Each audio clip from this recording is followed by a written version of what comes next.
Kearifan lokal adalah pengetahuan, nilai, dan kebiasaan khas suatu daerah yang diwariskan turun-temurun dan masih dipraktikkan hingga sekarang. Kearifan lokal muncul dari pengalaman masyarakat dalam menjaga lingkungan, budaya, dan kehidupan sosial. Contoh kearifan lokal dapat kita lihat pada hutan adat dan sasi di Maluku dan Papua. Sasi merupakan aturan adat yang melarang pengambilan hasil laut atau hutan pada waktu tertentu agar alam tetap terjaga. Contoh selanjutnya adalah kampung adat Baduy di Banten. Masyarakat Baduy membatasi penggunaan teknologi modern untuk menjaga alam tetap alami dan mempertahankan budaya tradisional. Selain itu, di Bali terdapat sistem subak. Subak adalah sistem pengairan sawah tradisional yang diatur secara adat dan mengajarkan kerjasama, keadilan, dan pembagian air, serta keseimbangan dengan alam. Dari contoh-contoh tersebut, dapat disimpulkan bahwa kearifan lokal sangat penting dalam menjaga kelestarian lingkungan dan kehidupan masyarakat. Kenapa kearifan lokal itu penting?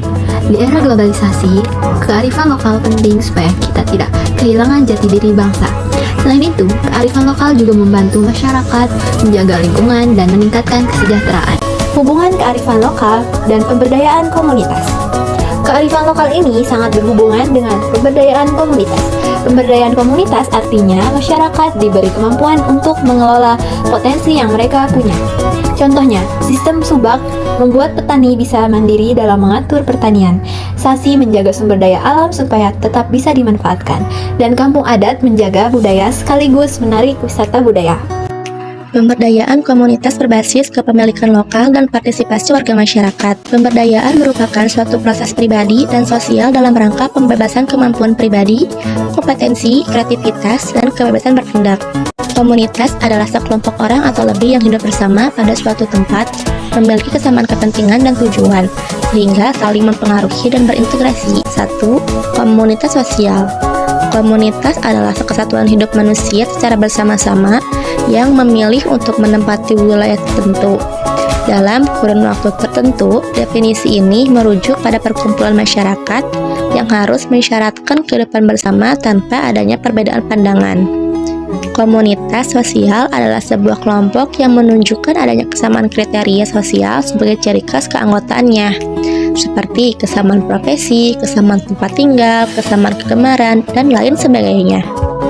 Tujuan dan manfaat komunitas sosial yaitu sebagai tempat untuk menyalurkan bakat dan kemampuan seseorang dalam bidang tertentu, menjadi tempat belajar dan mempelajari hal-hal yang sebelumnya tidak pernah terpikirkan, membuka diri terhadap perkembangan teknologi dan hal-hal baru, dan manfaat dari komunitas antara lain yaitu dapat menjalin hubungan yang baik dengan orang-orang yang memiliki pemikiran dan tujuan yang sama, bisa mengetahui dan mewaspadai terhadap program maupun tawaran yang sifatnya menipu, dapat menjalankan program dengan arah yang sama dan saling memberikan informasi terupdate satu sama lain.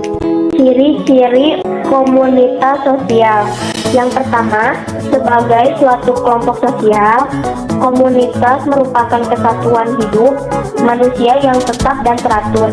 Yang kedua, unsur utama dan khas yang menunjukkan suatu kelompok sosial sebagai komunitas sosial adalah daerah yang sama, tempat kelompok tersebut berada. Unsur komunitas sosial yaitu manusia, kelompok sosial, kebudayaan, teritorial letak wilayah, atau geografis, status dan peran. Pemberdayaan komunitas memerlukan break-even point dalam setiap kegiatan yang dikelolanya. Meskipun berbeda dengan organisasi bisnis, selalu melibatkan partisipasi masyarakat baik dalam perencanaan maupun pelaksanaan yang dilakukan. Kegiatan pelatihan merupakan unsur yang tidak bisa dipisahkan dari usaha pembangunan fisik. Dalam implementasinya, pemberdayaan harus dapat memaksimalkan sumber daya, khususnya dalam hal pembiayaan. Kegiatan pemberdayaan masyarakat harus dapat berfungsi sebagai penghubung antara kepentingan pemerintah yang bersifat makro dengan kepentingan masyarakat yang bersifat mikro. Manfaat besar dari pemberdayaan komunitas adalah memungkinkan perkembangan dan penggunaan bakat atau kemampuan terpendam dalam setiap individu. Strategi untuk pemberdayaan komunitas terdapat dua macam, yaitu strategi pendekatan dalam pemberdayaan komunitas, strategi pemberdayaan komunitas melalui nilai-nilai kearifan lokal. Adapun ruang lingkup pemberdayaan komunitas. 1. Pemberdayaan ekonomi. 2. Pemberdayaan politik. 3. Pemberdayaan sosial budaya.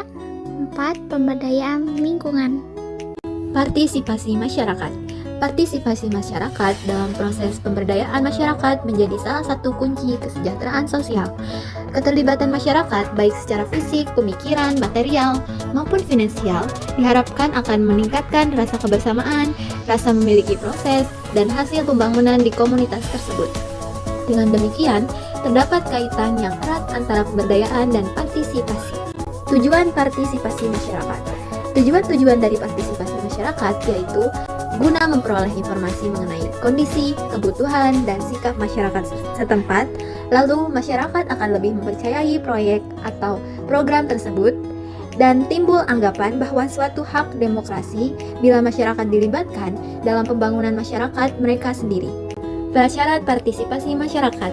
Bila menyangkut partisipasi dalam pembangunan masyarakat, maka menyangkut pula keterlibatan secara aktif dalam pengambilan keputusan, pelaksanaan evaluasi, dan menikmati hasilnya. Seseorang akan berpartisipasi apabila terpenuhi syarat untuk berpartisipasi, yaitu sebagai berikut. Yang pertama yaitu kesempatan. Adanya suasana atau kondisi lingkungan yang disadari bahwa dia berpeluang untuk berpartisipasi. Selanjutnya yaitu kemauan, yaitu adanya suatu yang mendorong atau menimbulkan minat dan sikap mereka untuk termotivasi berpartisipasi. Selanjutnya yaitu kemampuan. Adanya kesadaran atau keyakinan pada dirinya bahwa dia mempunyai kemampuan untuk berpartisipasi.